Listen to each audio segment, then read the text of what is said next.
apog tol. Ito yung parang apog.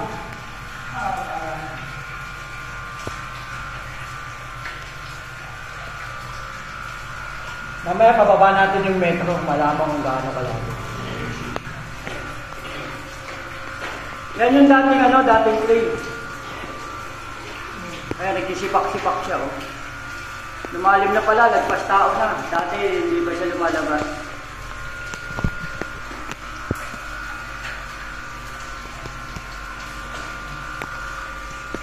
Tapos dyan sa tapat ng makina, nandyan yung maraming kahoy tol. Dyan. Meron pa dito nga iwan na naging isang marker na ba?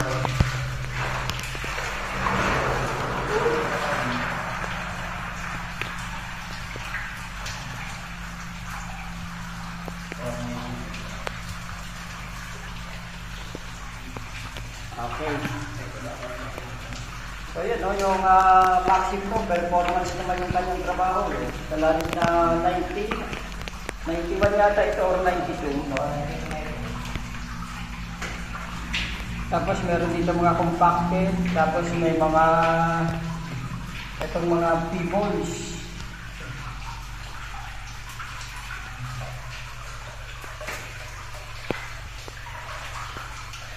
Okay, at sa lalim na to ay may mga papers na pa talagang makikita sa paligid na halatang backfill talaga siya.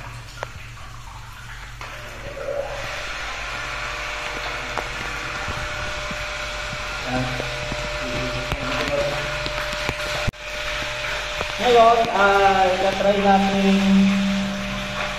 gamitan itong GS6000.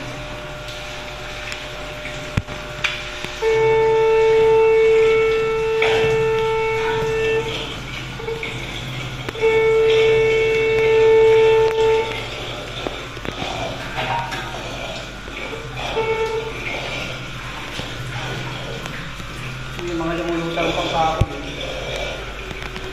sa area na to.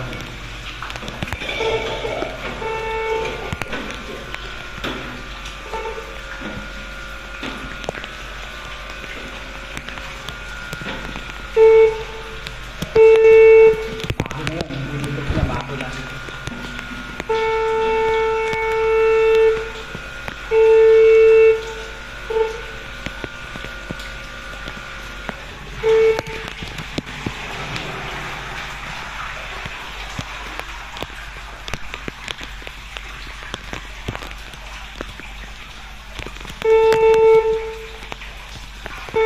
Nadikit siya, pag nadidikit siya dun sa water pump.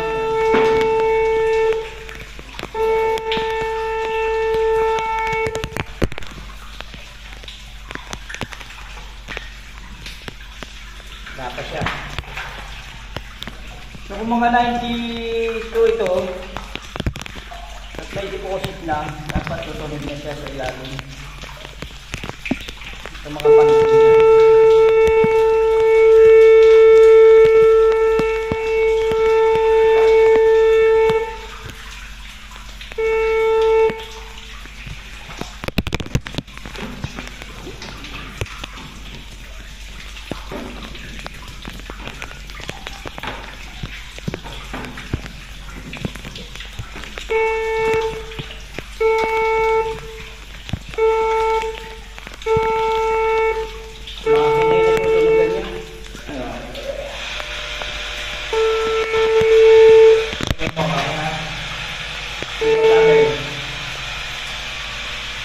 Wala pa, hindi pa natin inaabot.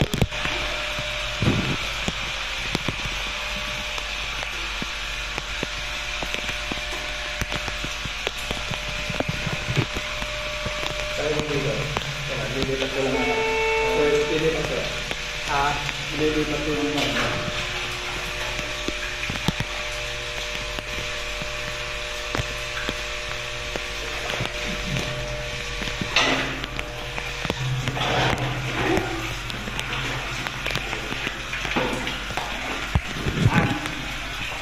May mga kahoy.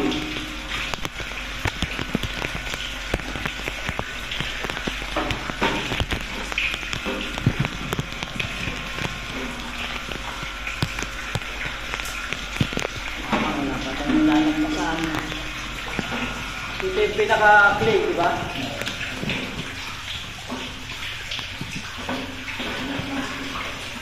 Kasi kung may metal yan, ito hangganan. Tutunugan yan, hangganan ko yun. Pero dito wala. Ito, maso. Kung may metal na siya madidetect, tutunog dapat siya. Naka-ground balance ito eh. Papro, malayo-layo pa tayo. Kung ako'y hindi na kabakal.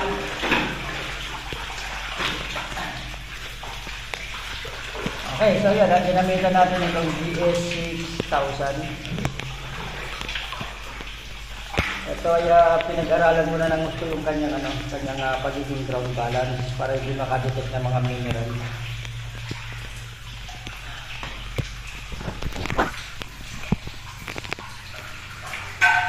Okay, mga matigas. Ito na muna ang update natin dito sa lalim na 92 feet. Mamaya papababa natin yung metro para malaman natin kung gaano nakalalim talaga. Kasama niyo yung metro para gawin nyo. Picturean nyo bro! Picturean nyo kung ilang metro! Picturean nyo daw yung wala kung ilang metro. Picturean nyo. Okay, kami yan. Kasi dito, zero dito eh. Doon malalaman sa ibaba kung ilang ano. Okay, ito mga ka-TH yung latest update. Sa lalim na 91 feet. May mga kahoy na. Ito. At ito ay parang nilagari. Ayan, pantay na pantay. Pakita mo? Hindi eh. Bali, no problem yan bro. Mahirap hanapin yung wala. At ito ay mga suso na nakadikit. Ayan. Habang binabakbak sa lalim na 91 feet. So yung mga ganitong kuso, ito ay susong ilog lang. At hindi ito pwedeng pumunta sa lalim na 90 feet kung walang naglagay. Kasama yan yung mga kahoy. Okay, so maya bababain namin yun. At ito yung green na clay na nakalagay na yung kahoy dyan. Ito yung mga backfill. At ito yung layer ng green, purong green. Yan. So, ayun ang bahala mag-isip kung bakit meron yan sa lalim na 91 feet.